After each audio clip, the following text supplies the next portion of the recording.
High dear followers, photographers and Nikon users. నేను మీ lucky digital Sampath Kumar. ఈ రోజైతే మనం సేల్‌లోకి మళ్ళీ ఇంకొక Nikon camera full kit, full frame తీసుకొనొచ్చేసామండి.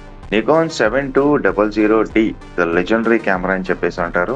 18-140 F 4.5, 5.6 aperture, 75-300 Nikon original lens, telephoto lens F 4.5, 5.6 aperture, 85 Sigma Nikon series F 1.4 DG HSM art series portrait lens అండి. ఒక పోర్ట్రైట్ లెన్స్, ఒక regular programme lens and telephoto lens, 3 బ్యాటరీలు, 42,000 shutter count, మంచి Nikon సంబంధించిన bag, ఎస్‌బీ22 flash, ఓ 4 shells and దానికి కావాల్సిన చార్జర్. సో, కంప్లీట్ కిట్ మొత్తం మన దగ్గరికి సేల్‌లోకొచ్చిందండి. ఇంక్లూడింగ్ మెమరీ కార్డ్‌తో పాటు. ప్రతి లెన్స్‌కి సంబంధించిన front cap, back cap, lens hood, UV ఫిల్టర్‌తో పాటుగా ఇచ్చేస్తున్నాం. అండ్ ఎక్కడా కూడా డస్ట్, ఫంగస్ లేదండి. కావాలంటే మీకు విడిగా కూడా ఇచ్చేస్తాం. మీ వద్ద పాత, కొత్త కెమెరాస్ ఉన్నా మనకు కాల్ చేయండి, తీసుకుందాం. థాంక్స్.